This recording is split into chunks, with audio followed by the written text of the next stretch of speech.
G'day team, Warm and Jika. Welcome to another Rip Roaring episode. Today we're going to talk over foundations.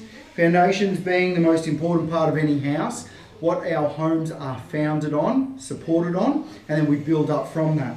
We're working in a home that's about 120 years old, and what we've had to do is undermine slightly and dig all of the way around. I'm going to run you through what we've done and how we went about adjusting our holes to suit rocks and boulders as we moved it, and the final touches, which I'll go through today, squaring it all up and making sure that it's ridge with good founding depth. Now, one of the most important sections of that is to make sure that our holes are square at the bottom. We don't want them rounded. If they're rounded at the bottom, then the force isn't evenly distributed throughout the whole ground area, or using our foundation, the founding against the ground properly.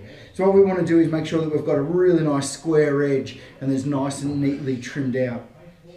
From there, when we finish all of this section, we start putting black plastic in, we put steel work in, and then we build our foundation through that. I've got a few videos on foundations, but you can stay tuned to the channel and you can see even more. So, come with me and check this out. Here we've dug this completely out, and you can see that we've got a really nice square or flat bottom. There is a little bit of undulating along the bottom. That's because of these big boulders that we've found throughout this whole job. Those boulders were an absolute nightmare to deal with. A couple at the back there, another one just here. You just have a look over in this spot here. You can see one there. This is one that we pulled out. That's huge as well. On the other side, we've got even more. So what we've got to do is make sure that we take these into consideration as we're looking at doing our foundations and how we go about blending those into the concrete work. So this has all been slightly undermined under the original. So when we pour the concrete sits up and underneath this foundation and supports the whole thing.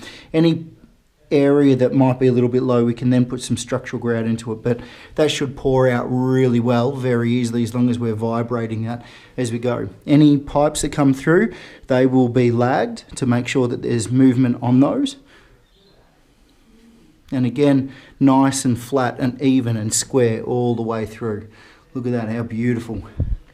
The true sign of a good craftsman is when you can see they can take care and their lines are really nice, from anything from foundation all the way up to neat cuts, tail cuts, any of those kind of things. So always have a look and just see how neat your tradies are on site, or your craftsmen are on site. And that will, when I talk about neatness, I'm not just talking about packing up and cleaning up, I'm talking about how neat their work is, and then you'll be able to see that they're trying to get a better vision of the whole thing and get the most accurate, perfect finish for you and your home.